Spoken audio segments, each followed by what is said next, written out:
Hello, my name is Stacy Williams, and I am an assistant professor in the Communication Sciences and Disorders Department here at Case. I'm excited to share my collaboration technology experiences with you today. Given the advances in simulation technology, we can now create immersive learning environments that promote successful transfer of student knowledge and skills to professional real-world applications, which we know is really the essence of the teaching-learning process. Here are some examples of how I incorporate virtual world technology and simulations in my teaching and research. In an undergraduate course targeting collaboration and literacy instruction, students were assigned a project to develop interactive lesson plans in SecondLife, incorporating the curriculum standards in a specific discipline. Students were encouraged to work with K-12 educators to create virtual field trips and bring those experiences to the classroom.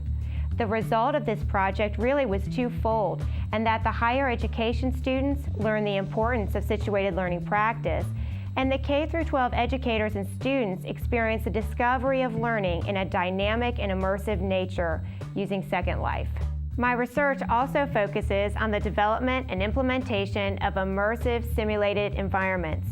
For example, we currently completed 2 research studies targeting the use of SecondLife in the fields of communication disorders and dentistry. In the first study, we created a virtual clinical setting for graduate students to practice diagnostic procedures to determine the effectiveness of different learning environments on student performance. This included taking a client case history, administering clinical assessments, and analyzing assessment data to make an appropriate diagnosis. Here, you'll see a 12-year-old child avatar with a suspected speech and language disability, and the student avatar assessing these impairments. The successful use of this simulation using SecondLife led to a second study with the Case Dental School and the Mount Sinai Simulation Center. In this study, traditional standardized patients were represented as patient avatars in SecondLife. Dental students entered into a virtual dental office to work on using effective interpersonal communication skills for collecting case history information to compare differences in student performance across learning environments. Data has been collected in multiple formats. Although we're in the process of analyzing this data, trends indicate that this type of learning simulation has the potential to make an impact on transforming the future of education. It is my belief that learning is contextually based and is dependent on the cultural and social dynamics of the community. We have the technology now to create immersive simulations that encourage powerful learning experiences. Let's do it, because education matters. Great, so that's Stacy, who unfortunately couldn't be here with us today, all in 3 minutes, and kind of gives us perhaps a trigger for some conversation. Again, what we're trying to do in this panel here is to try to make sense somewhat beyond the hype, but also to try to ride the excitement around the use of virtual worlds for research activity and for teaching and learning environments, trying to understand what kinds of students learn better in these environments. Are there kinds of students who don't actually engage and find this particularly attractive? In fact, Ed made some mention of that this morning in his opening remarks.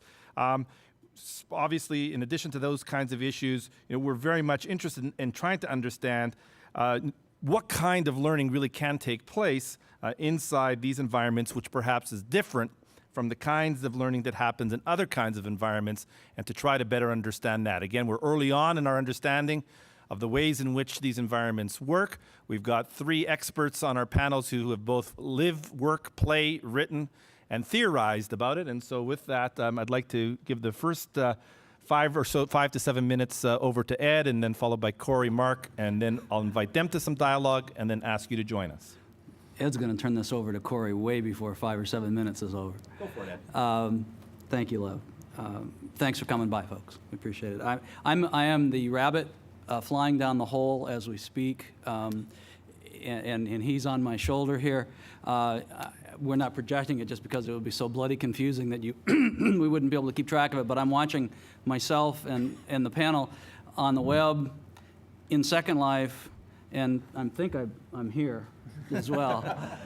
And I guess I guess part of what I would point out is that it's one of the most interesting things about the research that I teach my students to do. I'm teaching my students to do ethnography, field research in Second Life, and one of the things in virtual worlds, and I'm using Second Life as the platform currently. One of the most interesting things about teaching ethnography is that residents who were studying subjects, you can watch what they're doing, you can talk with them, you can interview them, and they might be doing 3 or 4 other things. And it's not just multitasking, which is a term that I'm not all that fond of, but it's actually being engaged in human communication, in meaningful making of meaning, at the same time with a number of constituencies across a number of realities. Now, I think that's pretty interesting. For a field researcher to try to sort that out, it's pretty interesting. I think for an educator to try to sort it out, it's pretty interesting. My students are all online students. We don't meet I have face-to-face students as well. But for these 2 classes, they're all online, they're all in Second Life. We meet, we teach, they do their research there. It's all done in World. And I don't really have any way to monitor what they're doing when we're doing those things. Certainly they're doing other things as well. But the multiplicity of communication channels is interesting to me. And it's also interesting in terms of richness. I don't find, and we've talked a little bit today with a number of people, and over the course of the last couple of years with NMC members who've been in a number of virtual worlds, Second Life included. I'm not buying the stuff about virtual relationships not being valuable, not being real, not being authentic, not counting, sort of being scary, sort of because they're not face to face. I don't want to go too far in hyperbole here, but Second Life contributed to saving part of my life. I got sick, I wasn't doing well, and I can't exercise the way I want to. And part of what happened was I became a musician. Well, I was a musician sort of before, but I took my musicianship into Second Life and started to do artistic creativity in a way that, I got support, I got fans, I got friends, I got something to do on Friday night. I wish we could work on that exchange rate. I'd like to make a little more money at it than I do. 265 to 1 isn't such a good thing. I make about $3 a night. It's kind of fun.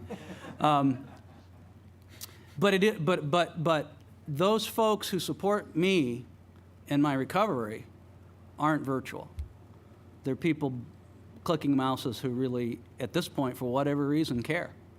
So that part, I think, is really interesting. The educational part, we got a lot of work to do. It's a lot of really interesting work. I think one of the places Lev sort of touched on it a little bit, I would touch on it a little bit more.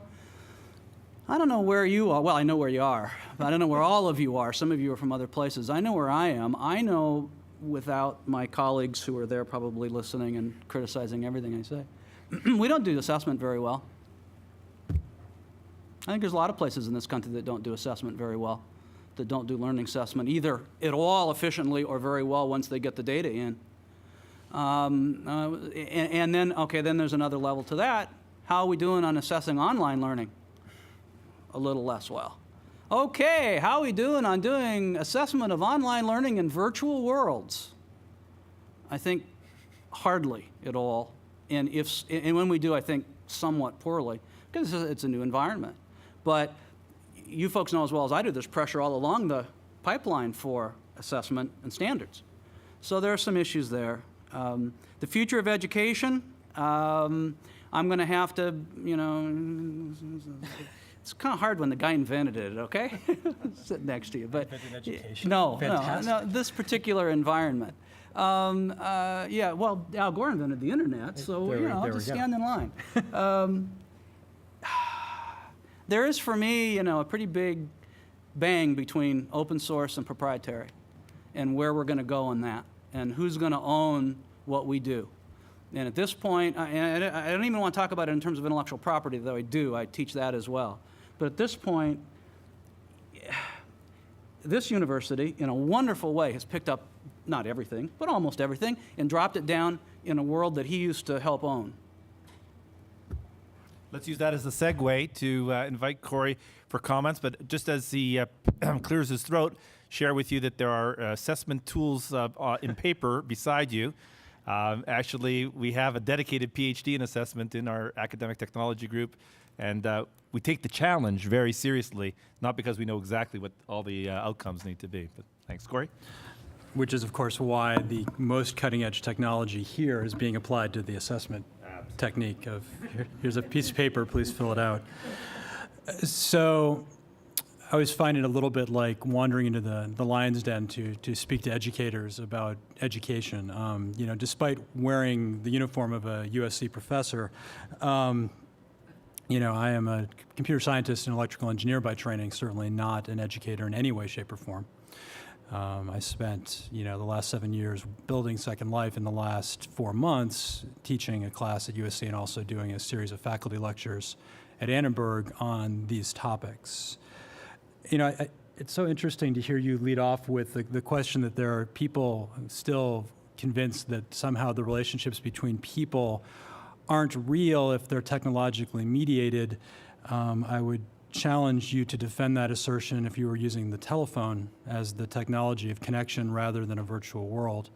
And if you were still sort of stumped by this, you might want to go look at the book When Old Technologies Were New, which looks at the turn of the century rhetoric on telephone, telegraph, and electricity. And what's perhaps most interesting about that is that the quotes used to describe the transformation that was impacting society and the end of society as they then knew it are virtually identical to what you hear used to describe computer-mediated interactions today.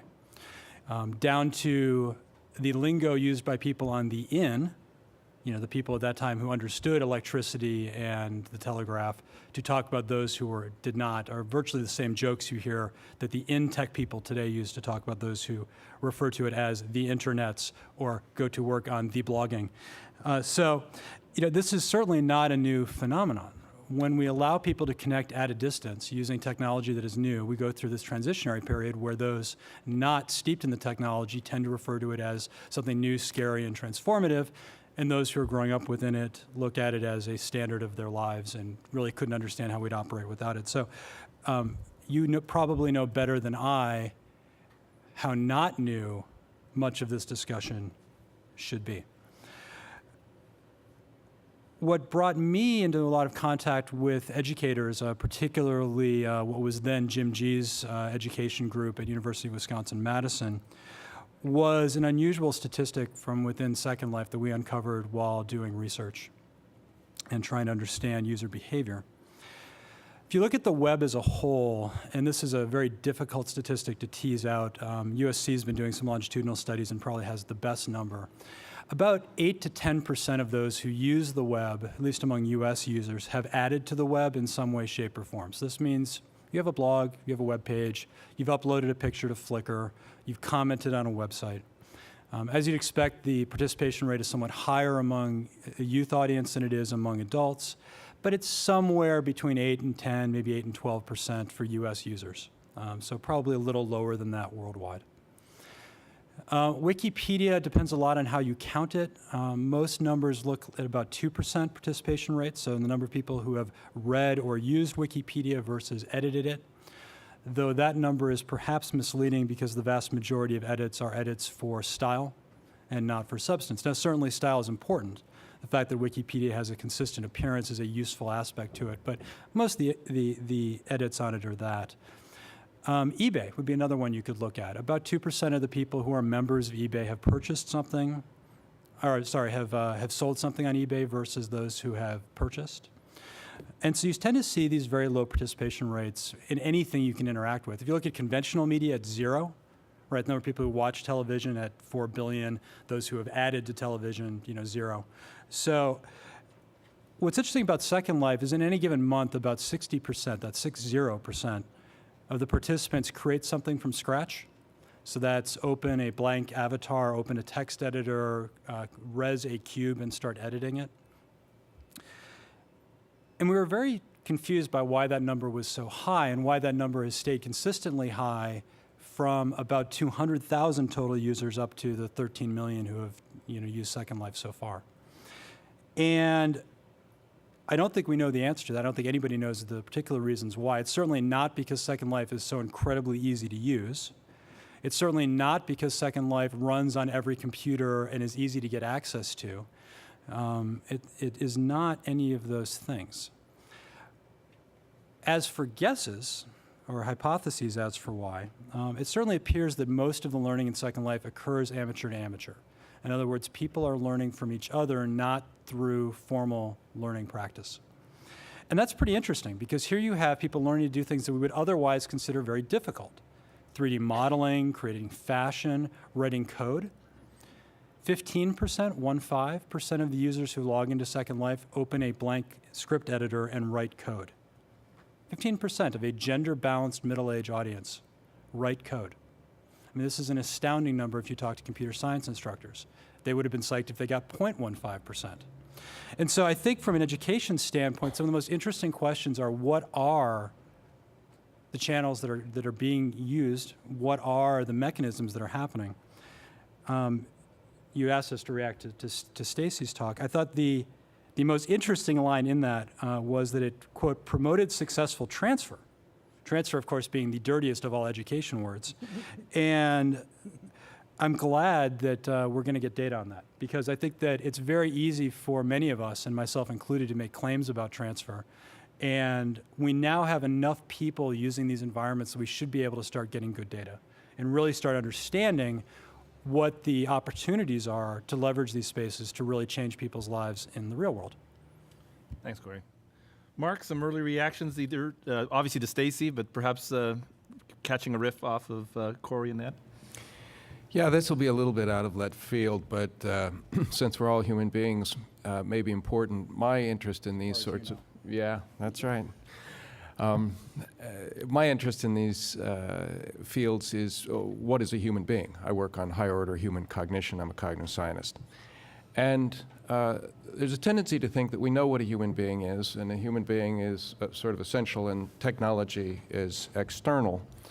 But in fact, I think it sort of works the other way around, and technology has a tremendous amount to teach us about what a human being is.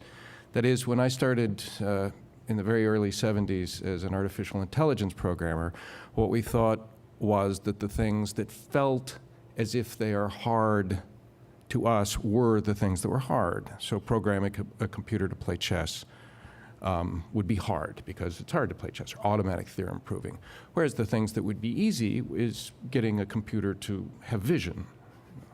And in fact, the great news from cognitive science is, of course, that the very hardest things, the things that we don't understand at all, the riddles of the world, are the things that seem completely easy to a human being. Why? Because you're not allowed to look into them.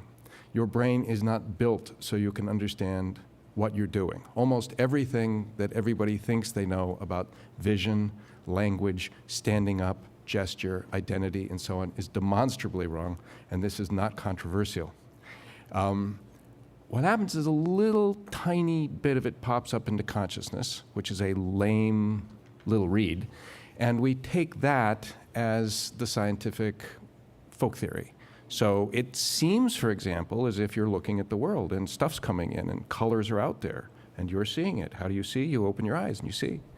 And we reify that as sort of the understanding of the Cartesian theater. You know, there's a screen about 2 inches behind your head and a little person in there looking at it. Of course, completely wrong. When we go to a coffee shop and decide what kind of latte we want, we feel as if we're in the presence of alternatives and choosing options. And so we reify that, and we say, well, that's how a human being decides. Now, of course, behavioral economics and other kinds of economics and psychology show us that's not at all the way it works. It's a comfortable folk theory we have. Now, when it comes to technology, again, we have this sort of idea that we know who we are, and then there's technology out here. But in fact, all the things we're built to understand are the things that are at human scale. Picking up an object and throwing it, moving something, talking to somebody. These are at human scale. These are things we can understand. And the good technologies, cell phones, glasses, voice, gesture, these are all at human scale. What's not at human scale is how your brain is actually working. So you're a lot better equipped to understand your technology than you are to understand yourself. So, identity is an amazing thing. It's unclear why anybody should have one. It's clearly a very, very useful fiction. we have identities and we're in narratives. So I work on how human thought can create personal identities as agents in narratives. These are fundamental human modes of understanding. And one of the ways we do that is in terms of our technology.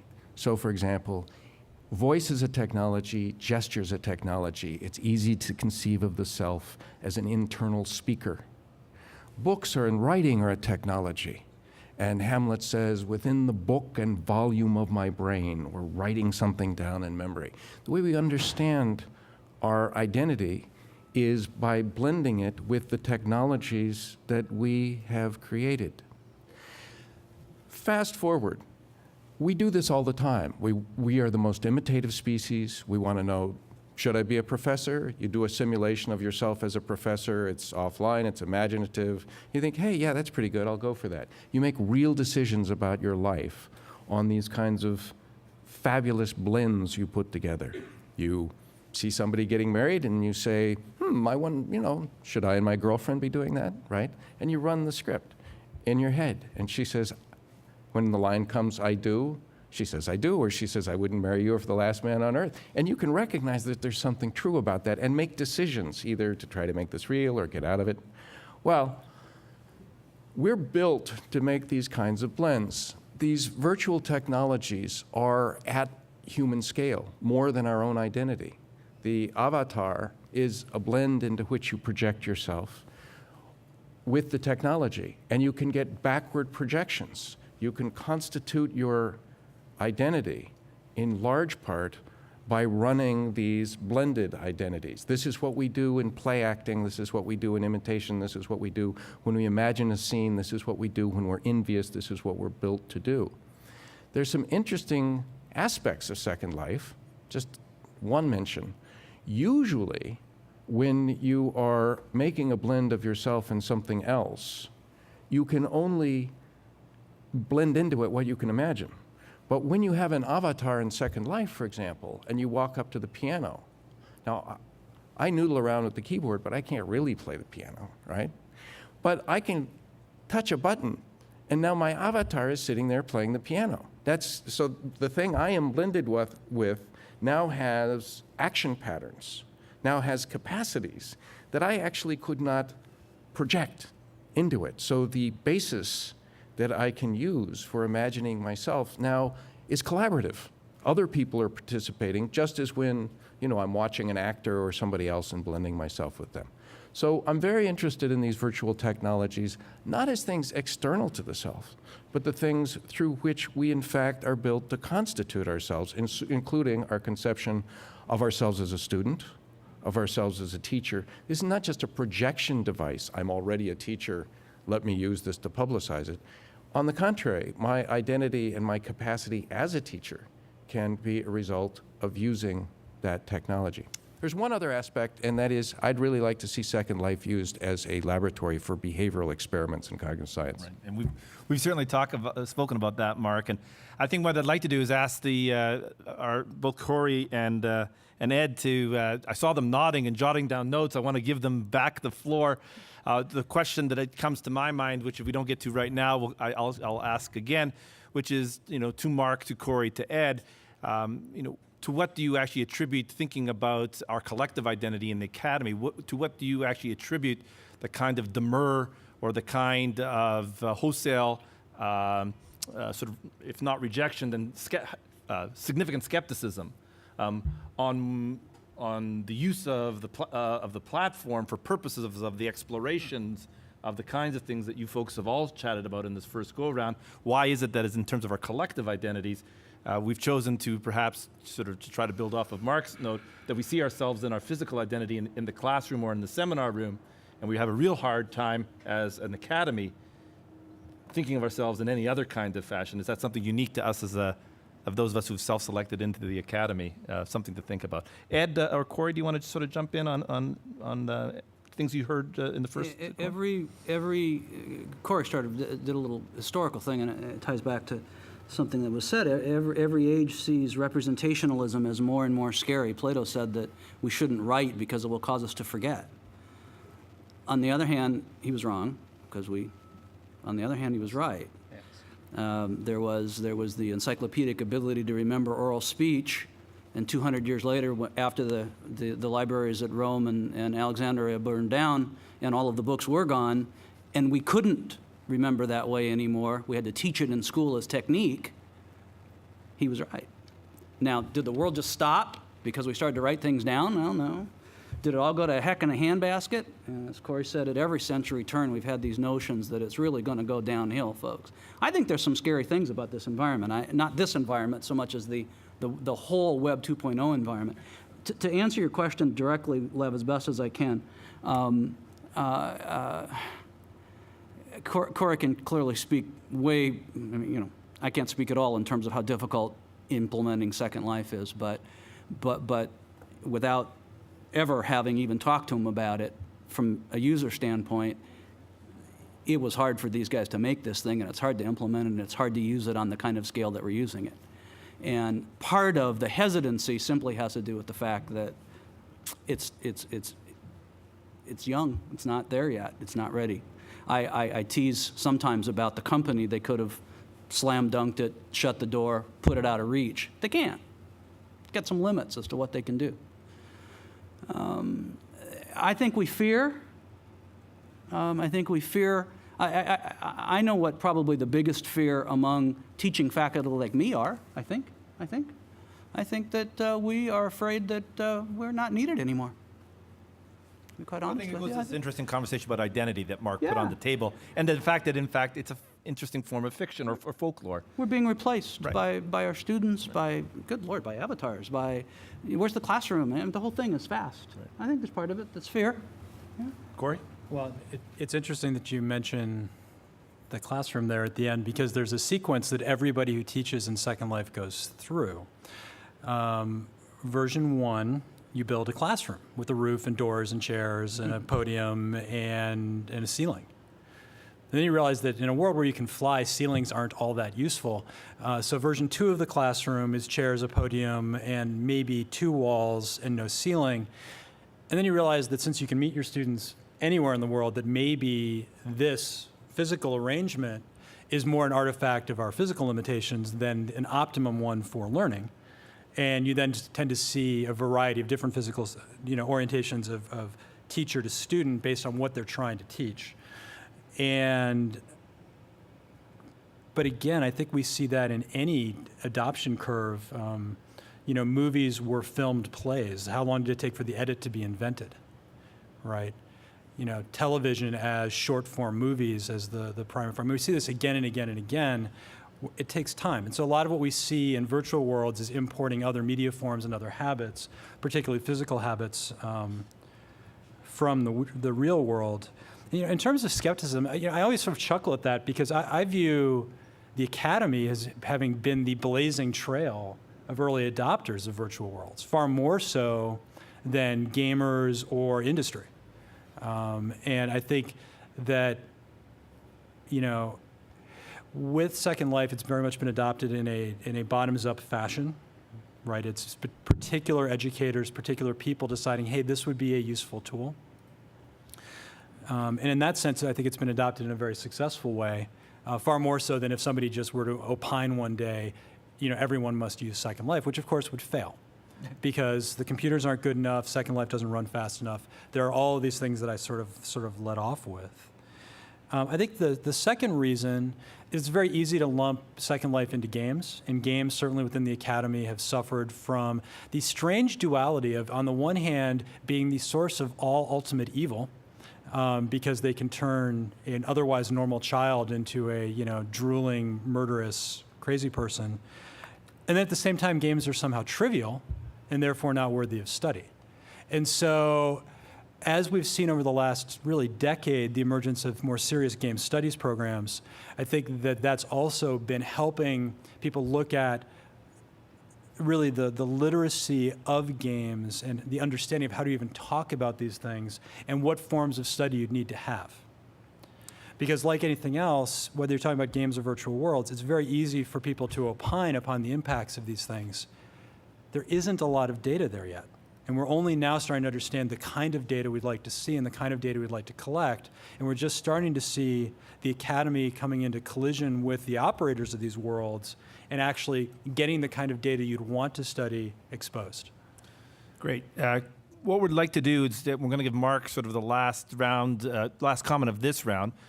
With Ed that has open the Second Life forum, we're going to privilege the community in Second Life. If there's questions or comments that they'd like to make, I'm going to just ask Ed to be their blowhorn for sharing with the rest of the audience here. And after their comments or questions, then what we can do is open it up for interaction and comments from the folks who are here. But Mark, some additional reflection, omission, things that we may have. Just very tiny. Almost all human invention is really extremely conservative. Human thinking is extremely conservative. We focus on the new thing, but something can be new or emergent only against a fabulous background of what you already know. You put things you already know together, and you can get a little tiny something new. And this is true for identity, and it will always be that way. It's plasticity. It's how the human brain works. If you want to show George Washington as having a certain kind of identity, well, you wrapped him in a toga and put him on top of the pillar because that's the antecedent genre. That's how you do it. And when I'm a talking head, they always want me to sit in front of a bookcase full of books, right? Because that's what a professor is, and wear this coat or something like that. And I think it's just slow plasticity and the need for a migration path. And we've seen this with every technology that has come on, including eyeglasses. Great. Great. Ed, do you want to share anything with us here that has been going on in world? I was looking for questions. I haven't had any yet, but I'm reminded that McLuhan used to refer to new media as, in his time, 50s, 60s, as bonanza land, because new media always uses old media. It's as though we always have to work in the rearview mirror for a while until new media emerges enough that we can actually make some use of it.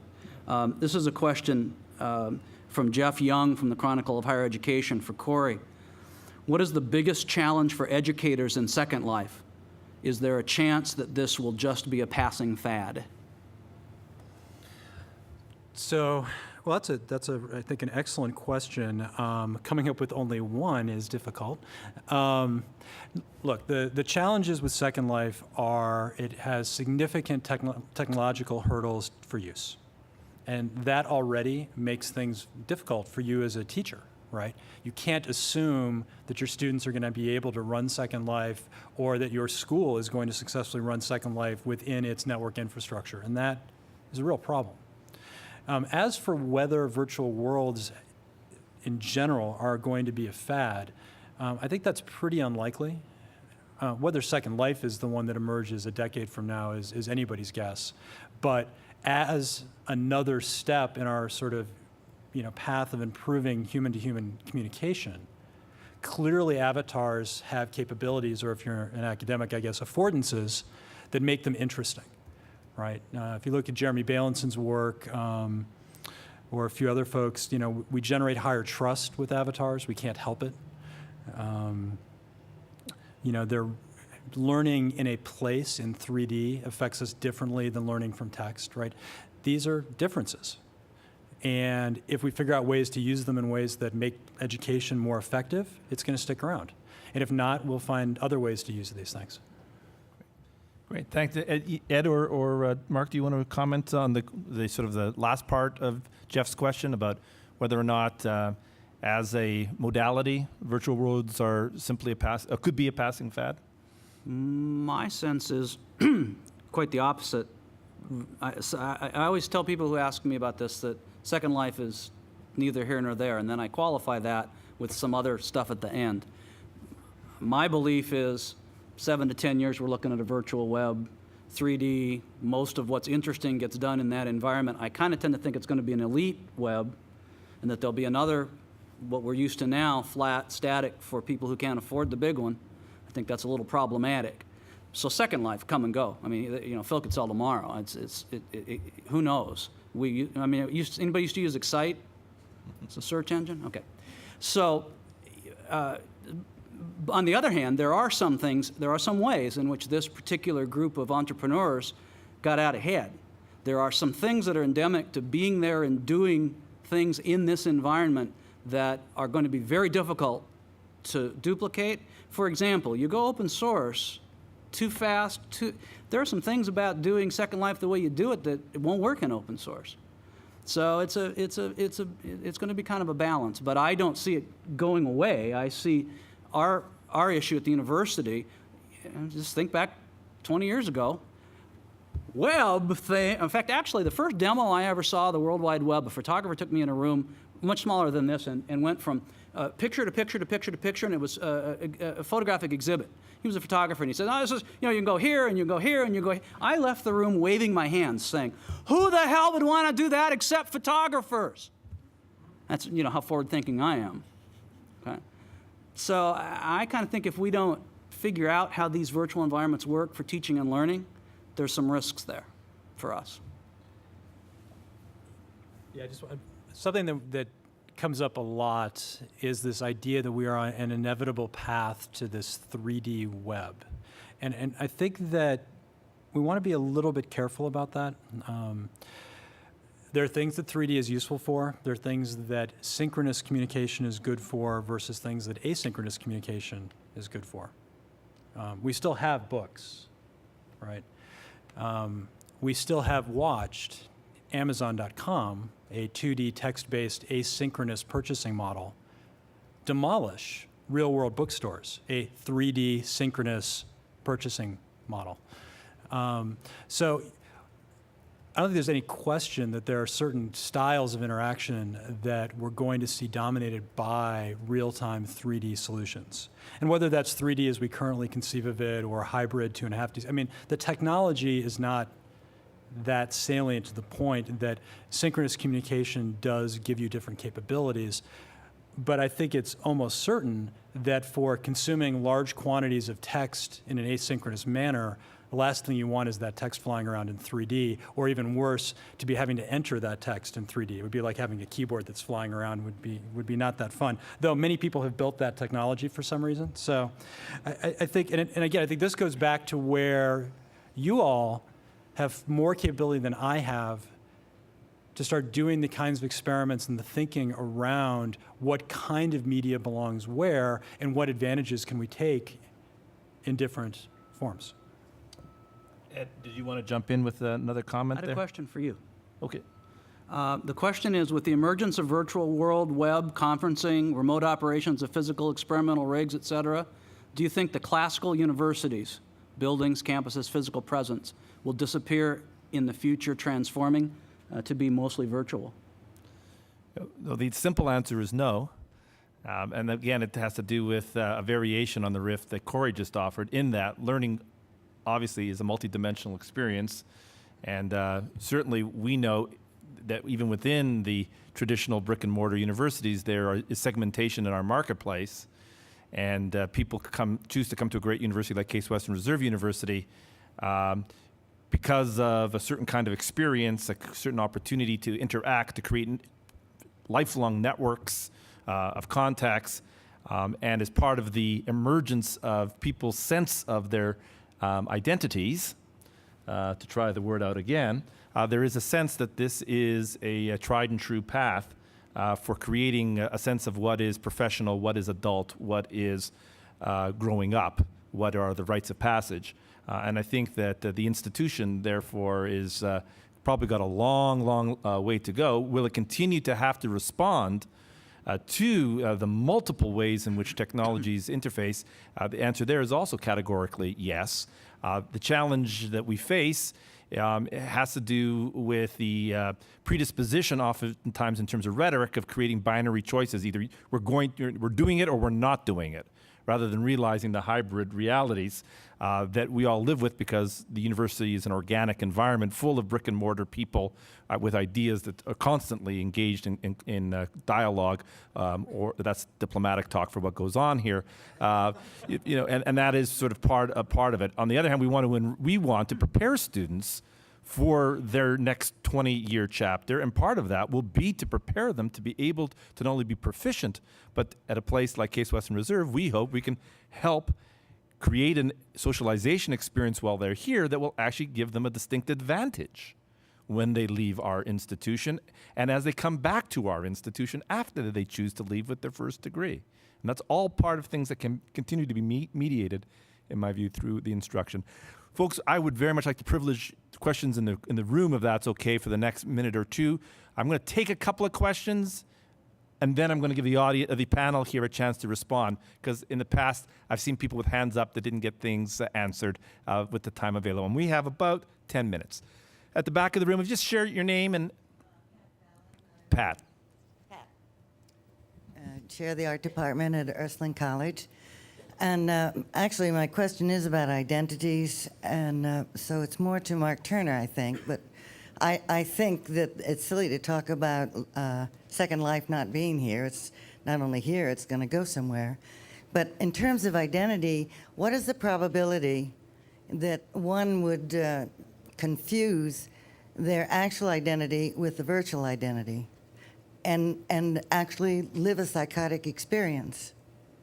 Great. Thanks, Pat. We're going to hold that question. We're going to take 2 or 3 from the audience and give our panel a chance to respond so that we hear more of your insights and questions. So that's the question. Is there a differentiation between physical world and synthetic world in a way that perhaps creates complexity for the development of human identity? I think that's what Pat was after. Next question. My name is Peter McDermott with Entrepreneurs for Sustainability. And I kind of have a 2-part question here. The first is, how do you see this kind of paradigm shift into Web 2.0 virtual worlds, whether it's kind of incremental or not? How do you see that shift corresponding with the shift in consciousness, general consciousness of kind of human awareness? And the second question is, given the kind of global nature of these technologies, where do you see Web 2.0 and global activity? What's the role of that in solving global problems that we're facing now? Great questions, Peter. Essentially non-sustainability.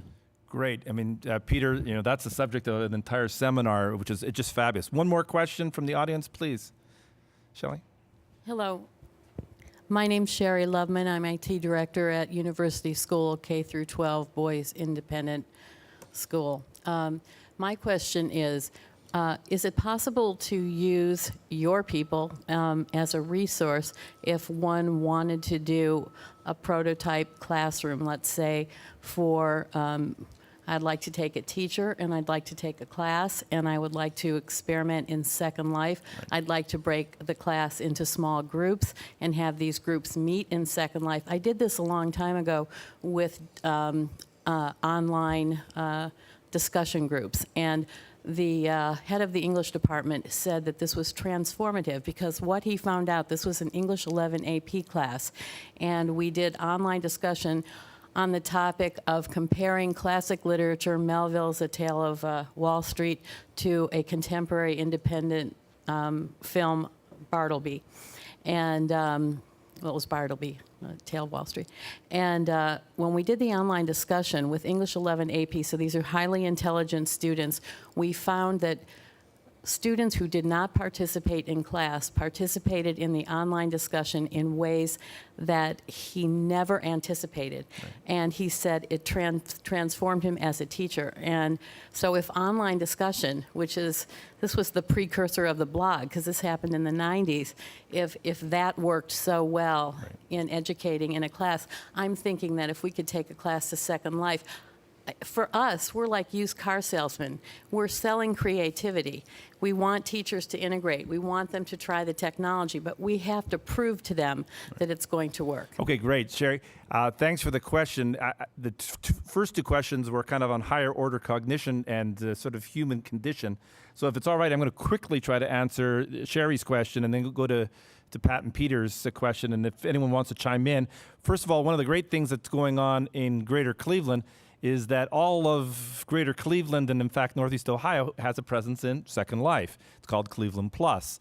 And, in fact, you can bring your You can bring your class or anybody else's class for small group or anything you'd like to visit the Botanical Gardens or the Western Reserve Historical Society or the Rock and Roll Hall of Fame, and you can create learning spaces in, while Euclid is torn up here, Euclid's beautiful already in Second Life along the way. So that's a project that's a collaboration with the Cleveland Clinic and with the Cuyahoga Public Libraries and with Case Western Reserve University and many other collaborators, and anyone in the room who's interested, you can see me after. There may be some other insights as it relates to kind of this transformational piece that Cory might want to comment on, or Ed, but then I'm going to invite a quick conversation on Pat and Peter's points. Anything to add, Ed, Peter? Ed, or Cory? Okay, great. The teen grid is alive and well. Yeah, the Teen Grid is alive and well. We're actually doing a collaboration right now in the Teen Grid with a school leaver project in London from Barfield College. And it's a collaboration between inner city Cleveland school leavers and school leavers in London and Barfield College. And we're actually trying to create teams to actually try to recreate the experience that you described, but in this new environment. Yeah. Yeah, we can talk offline about those opportunities. That's great. But to the two questions that were posed, Mark, do you want to try to frame some initial thoughts on those, and then we'll invite Ed and Cory to reflect? Yeah, on true versus psychotic identities, let me just say the question's very, very hard. Typically, we carry around in our conceptions little compressions that allow us to function. And one of them is the idea of a true identity. It's, Polonius to Laertes. This above all, to thine own self be true, and it must follow as the night the day, thou canst not then be false to any man. But if you look at the data on people, you'll find that their identities are extremely fluid. The way they talk, the way they interact, what syntax they use, the stances they take, the politeness measures, the interests they express, and so on, are extremely fluid as they move through communities, and they have to be. If they were rigid and compressed, we would regard them as psychotic. We'd regard them as inflexible and not human. Now, we're always worried about the consequences of certain kinds of blends of self and other that can be made. We say to adolescents, and they say, well, why did you do that? And, well, Billy did it. Well, if Billy jumped off the cliff, would you do it too? What we're trying to, or we say, you're not being true to yourself, you're going down the wrong path, you can get out of this, this isn't you, and so on. The technology that looks new seems to be bringing new problems, but they're age-old problems. All of these questions. I mean, when you talk about human brains, it's easy to feel triumphal. Look, we've put people on the moon and invented complex numbers and invented Second Life. But we also have grief and psychosis, and culture has to spend an enormous amount of energy trying to give our little brains the support they need not to go nuts. And so Second Life and these other virtual worlds will present the same kinds of challenges that humans have always had for the last 50,000 years, given the kind of construction of identity they do. Do you want any comment on Peter's question, Mark, in terms of higher order consciousness? People are plastic, and I would just say it's an open question to what extent cognitive functioning is altered ontogenetically, developmentally, by early exposure to these kinds of technologies. Jury's out. Great. Last set of comments to Cory and Ed on these questions that were posed, or anything else that you'd like to kind of make a final remark on as we conclude. Well, I think the question around global impact is an excellent one. Yeah. I think we need to be clear that this isn't mid-90s sort of early VR hype where this is going to replace face-to-face or this is somehow going to be instead of, right? Connecting virtually is an adjunct to face-to-face, but potentially a very useful one. So when you think about, global impacts, the ability to build trust in a faster way with people very far away from you is interesting. Right? It's interesting from a standpoint of finding commonalities for problems or potentially doing business together or working together to face problems. So I think that The State Department has had a few experiments within Second Life. There have been a lot of privately funded international projects. The Center for Public Diplomacy at USC has done a host of very interesting things. Global Kids on the Team Grid as well. So I think that we are just at the beginning of trying to figure out what you can do if you can take people who are very far apart geographically, allow them to work together in ways that, while not as good as face-to-face, are still better than any other set of tools that we have. And then also potentially allow them to exchange money in a relatively low-friction way. Because if you think about the impact of a dollar that you pass between somebody who's also here in the US and yourself versus handing that dollar to somebody who's somewhere that has good broadband, say rural Thailand, that dollar could mean a lot. Now, not as much as it did a year ago, but still, it could still mean a fair amount. Or you could be starting from euros, and then it would be good. So I think that we're at that stage where we need people thinking really outside the box about what could you do given these capabilities, because we haven't had them before. Ed, you get the last word of the afternoon.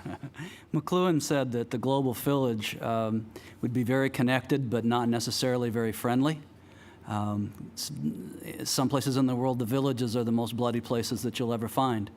Knowing a lot about each other does not guarantee we'll get along better. However, deeply interacting with each other in meaningful ways with positive outcomes does build relationships that can cross geopolitical boundaries. Folks, and this kind of technology has got the potential for that. Folks, please join me in thanking our panel.